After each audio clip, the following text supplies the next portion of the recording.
Hi guys, আজকে আমি বানাবো মসুর ডাল দিয়ে মিষ্টি কুমড়ো ডাটা দিয়ে একটা রেসিপি। খেতে খুব টেস্টি হয়। তার জন্য আমার লাগছে মসুর ডালকে ধুয়ে নিয়েছি, মিষ্টি কুমড়ো ডাটা খোসা ফালিয়ে কেটে নিয়েছি, পেঁয়াজ কুচি, রসুন কুচি, চেরা কাঁচা লঙ্কা, তার সাথে লাগছে হলুদ আর স্বাদ অনুযায়ী লবণ। সরষের তেল দিয়ে রান্নাটা হবে।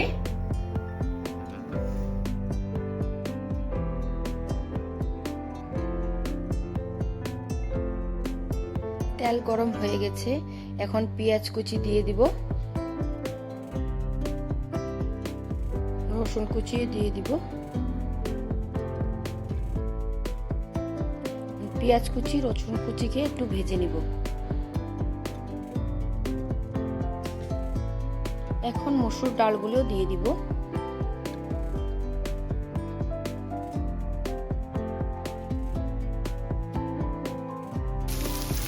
তার সাথে মিষ্টি কুমড়ো ডাটাগুলোও দিয়ে দিব।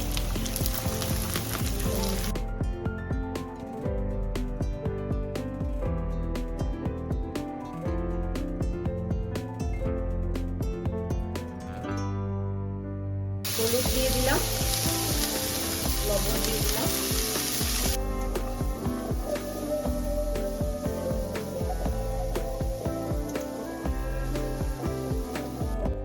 অল্প নাড়াচাড়া করে অল্প জল দিয়ে দিব, সামান্য জল দিব। এখন আঁচটা কমিয়ে ঢেকে রাখবো।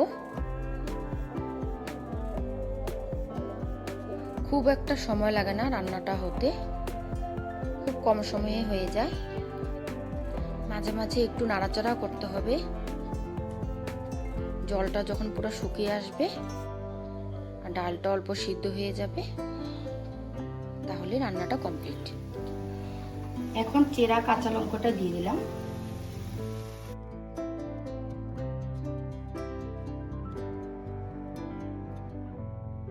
সামান্য অল্প চিনি দিতে হবে।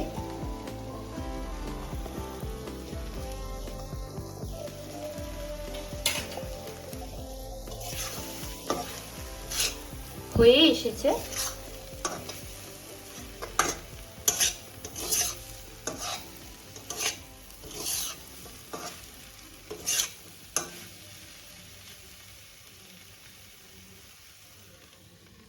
দেখুন পুরো জল শুকিয়ে গেছে, ঝরঝরা হয়ে গেছে। এখন নামিয়ে ফেলবো। শুধু ধ্যান রাখবেন রান্নাটাতে বেশি জল দেবে না, তাহলে ডালগুলো সব গলে যাবে। তো হয়ে গেছে আমার মিষ্টি কুমড়ো ডাটা দিয়ে মসুর ডাল দিয়ে রেসিপিটা। খেতে খুব দারুণ লাগে, আপনারা অবশ্যই একবার ট্রাই করবেন। তো আমার ভিডিওটা যদি ভালো লেগে থাকে তো লাইক, শেয়ার, কমেন্ট ও সাবস্ক্রাইব অবশ্যই করবেন। তো till then, tata, bye by.